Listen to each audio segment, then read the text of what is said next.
Os cristianismos e a regeneração. Esse é o convite para todos nós. Vamos lá? Jesus hoje nos diz assim: então Pedro, tomando a palavra, disse-lhe: eis que nós deixamos tudo e te seguimos. Que receberemos? E Jesus disse-lhes: em verdade vos digo que vós, que me seguistes, quando na regeneração o Filho do Homem se assentar no trono de sua glória, também vós assentareis sobre 12 tronos para julgar as tribos de Israel. Mateus 19, versículos 27 e 28. Essa passagem se dá como conclusão de uma série de recomendações que Jesus havia feito para os discípulos, porque era necessário para as conquistas fundamentais, para a nossa para a regeneração, para a transformação, para a salvação, como se diz na palavra do Antigo Testamento. O que seria necessário para nós nessa trajetória?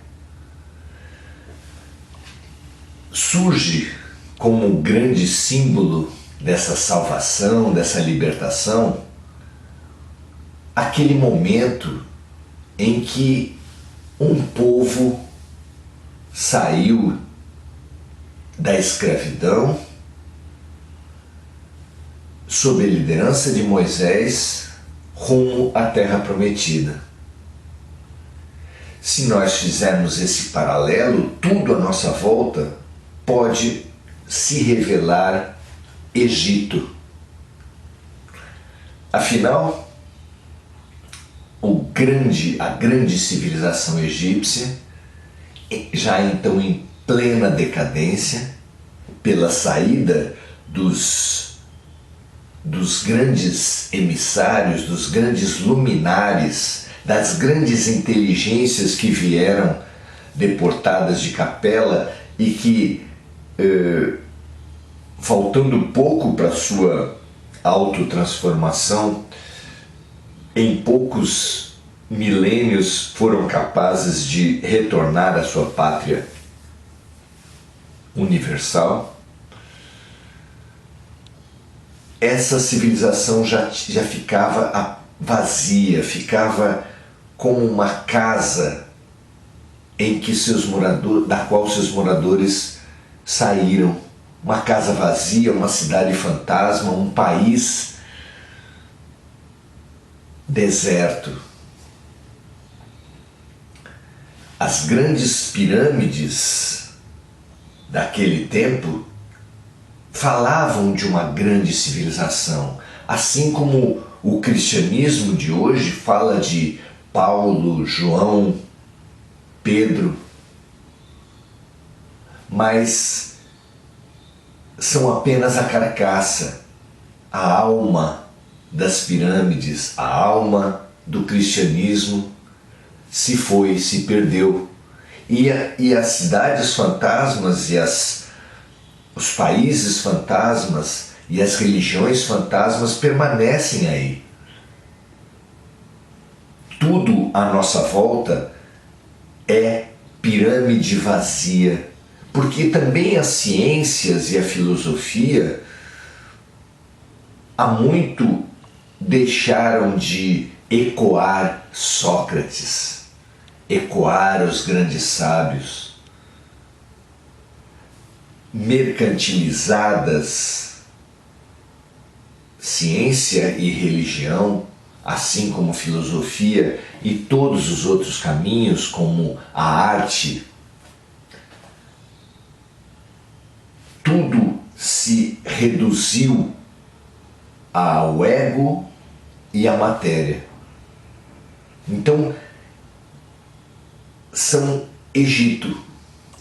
Tudo isso são ilusões do nosso Egito atual e algumas tarefas são fundamentais para a nossa libertação, para nós que somos os escravos nesse novo Egito. Na passagem, Jesus fala de dois movimentos fundamentais para a nossa libertação dessa escravidão. Uma, deixar tudo, e a outra, segui-lo. Deixar tudo é o desapego dessas estruturas, desses egos, dessas hierarquias institucionais, dessas coisas do consumismo, dessas sensações do sensorialismo que nós perseguimos como se fosse a própria felicidade. Desapegar-se, desprender-se, libertar-se dessas novas prisões é uma grande tarefa, mas não adianta a gente largar as muletas se não no mesmo movimento não fizer uma fisioterapia, não fizer um exercício para termos músculos para caminhar e termos para onde seguir. Por isso é que precisamos nos desapegar de um lado e nos elucidar do outro, para distinguirmos o rumo, para nos dispormos a caminhar no caminho certo. Nesse sentido, quando os discípulos perguntam o que eles receberão por terem abandonado tudo e seguido Jesus, Jesus revela que o papel fundamental que eles terão na regeneração.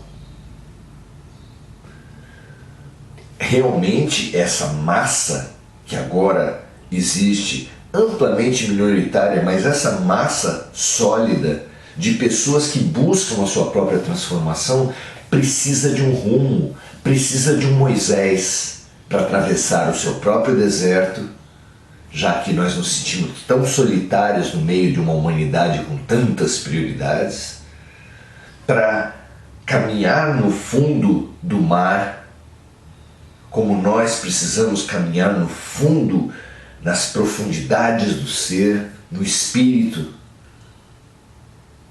nas dimensões profundas da nossa alma, pelo autoconhecimento, pela pesquisa espiritual, pela comunicação com os mortos.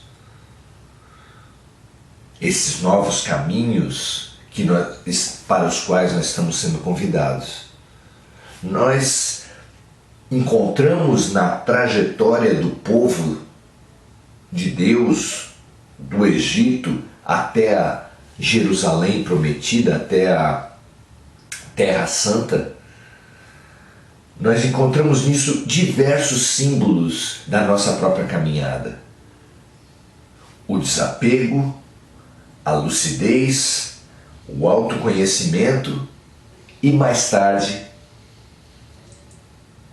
a fuga, a libertação das idolatrias, como o povo de Israel foi chamado a fazer no meio do deserto, quando já duvidava de Moisés. Nós precisamos, no meio dessas lideranças pseudo-espirituais que estão à frente das instituições e que se mostram exploradores sexuais, pedófilos, estelionatários em nome do Cristo, que usurpam, retiram dinheiro, poder político para projetos completamente materialistas, egoístas e humanos. No meio de tudo isso, nós precisamos distinguir a luz no meio da escuridão, o farol no meio da tempestade. Quem são os verdadeiros profetas? É um desafio extremo. É o desafio primeiro, para depois encararmos todos os outros do autoconhecimento, da libertação das idolatrias, porque só assim nós alcançaremos a nossa terra prometida, um mundo de regeneração para o qual fica evidente que nós precisamos fazer a nossa própria regeneração individual, interior, profunda. Assim seja, meus amigos, um grande abraço a todos, ótima transição, ótima libertação, ótimas buscas para você também. Grande abraço.